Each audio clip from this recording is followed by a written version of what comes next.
دو نمازوں کو جمع کر کے پڑھنا، اس کے بارے میں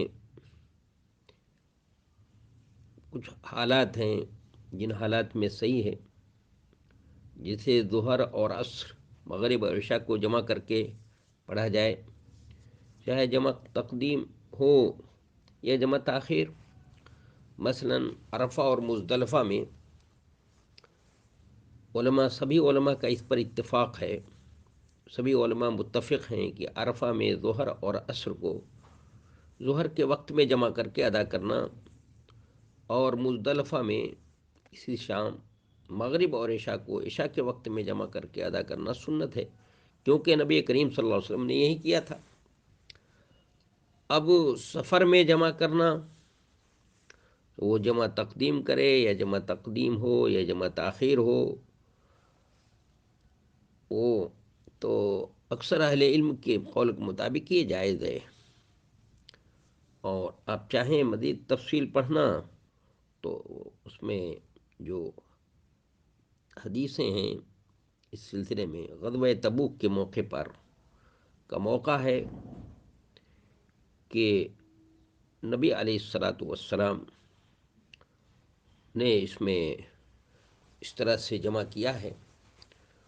سیدنا معاذ رضی اللہ تعالیٰ عنہ سے مروی ہے کہ نبی کریم صلی اللہ علیہ وسلم غزوہ تبوک میں اگر کسی منزل سے سورج زائل ہونے کے بعد سفر شروع کرتے تو ظہر اور عصر کو اکٹھا ادا کر لیتے ظہر کے وقت میں، اور اگر زوال سے قبل سفر شروع کرتے تو ظہر کو مؤخر کر کے اسے عصر کے ساتھ جمع کر کے پڑھتے۔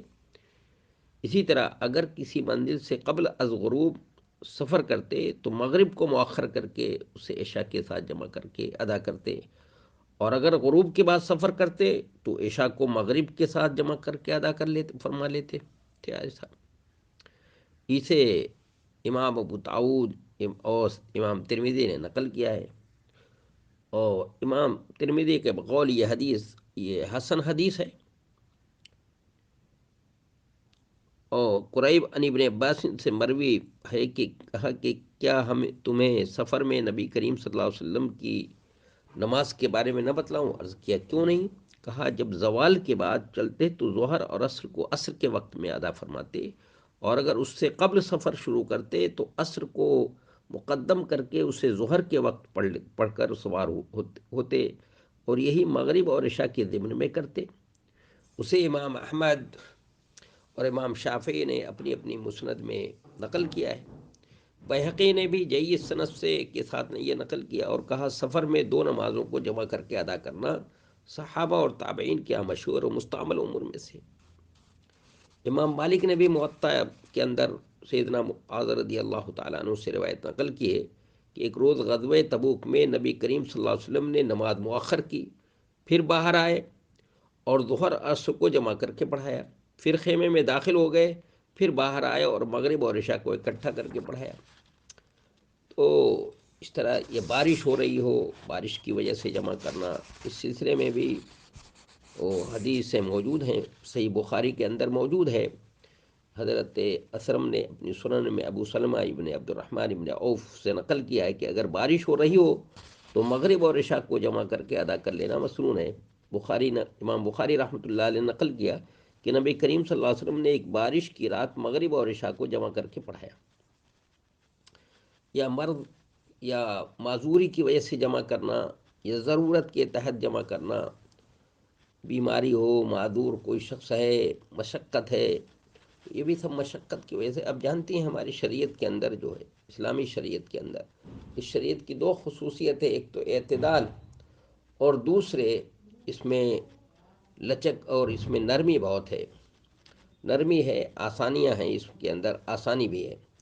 تو اس شریعت کے اندر جہاں بھی تھوڑی مشقت ہو چیز تو اس میں آسانی رکھی گئی ہے، اس لیے علماء نے لکھا ہے، اور جو نبی علیہ الصلاۃ والسلام کا جو طریقہ رہا ہے، آپ صلی اللہ علیہ وسلم نے جو امت کے سامنے اپنا آئیڈیل اور نمونہ پیش کیا ہے، تو اس لیے یہ میں نے شکلیں بتا دی کہ اگر اس کی تفصیل چاہیں آپ تو مزید تفصیل بھی بیان کر سکتے ہیں، لیکن اتنی تفصیل میرا خیال ہے کافی ہے، اس میں علماء کا اتفاق بتا دیا کہ اس میں تو متفق علیہ مسئلہ ہے عرفہ اور مزدلفہ کے بارے میں. سفر میں جمع کرنا یہ وہ کہ اختلافی مسئلہ ہے. جمع تقدیم اور تاخیر سبھی یہ صحیح ہے. یا بارش کی وجہ سے جمع کرنا یہ بھی صحیح ہے. اور اس کی ارے آپ کو دلیل میں نے دے دی. یا مرض یا معذوری کی وجہ سے جمع کرنا تو اس سلسلے میں بھی حدیثیں موجود ہیں. یا ضرورت کے تحت جو ہے کبھی ایسا بھی جمع کرنا. نبی علیہ الصلوۃ والسلام نے پھر اس کے بعد جمع کیا اور فرمائے اراد ان لا یحرج امتہ. حضرت عبداللہ ابن عباس کا قول ہے کہ جہاں کہ اپنی امت کو حرج میں نہ ڈالیں. تو نبی صلی اللہ علیہ وسلم اور کسی ضرورت کے تحت بھی ایسا کیا ہے نبی صلی اللہ علیہ وسلم تاکہ امت جو کو پریشانی نہ ہو جن ہو. اس لیے کہ نبی علیہ الصلوۃ والسلام نے ہمیشہ آسانی ہی کی بات کی ہے کہ یسرا ولا تو اسرا کہ نرمی ہی کرنا بھائی، نرمی کا معاملہ رکھنا. اس لیے کہ شریعت کا کی جو خصوصیت ہے کیونکہ یہ عالمی شریعت ہے اور قیامت تک کے لیے ہے، اس لیے اس میں نرمی ضروری ہے. تو اس طرح سے سفر میں بھی جمع کر سکتے ہیں. جمع تقدیم بھی کر سکتے ہیں اور جمع تاخیر بھی کر سکتے ہیں. آپ جانتے ہیں میں نے بتایا کہ یہ دو نمازیں ظہر اور عصر کی اور مغرب اور عشاء کی تو جمع تقدیم بھی کر سکتے ہیں. اس میں جمع تاخیر بھی. جمع تقدیم کا مطلب یہ ہوگا کہ مثلا ظہر کے وقت میں عصر کی نماز پڑھ لی اور مغرب کے وقت میں عشاء کی بھی پڑھ لی. اور جمع تاخیر کا مطلب یہ ہوتا ہے کہ ظہر کو مؤخر کیا جائے بالکل آخر وقت میں اور عصر کی نماز پہلے اول وقت میں پڑھ لی جائے تو ایک ساتھ جمع تاخیر عصر کے وقت میں. اسی طرح مغرب کی نماز کو مؤخر کیا جائے عشاء کے وقت میں، عشاء اور مغرب ایک ساتھ پڑھ لی جائے. تو اس طرح صحیح ہے. اور اس کے دلیل بھی میں نے بتا دی. غزوہ تبوک کے موقع پر نبی علیہ الصلوۃ والسلام نے سفر میں اس طرح سے کیا ہے. اور اگر کسی بیماری کی وجہ سے ہو یا بارش کی وجہ سے ہو تو اس سلسلے میں بھی نبی صلی اللہ علیہ وسلم کی سنت موجود ہے ہمیں. تو اس لیے اس میں زیادہ تشدد نہیں کرنا چاہیے.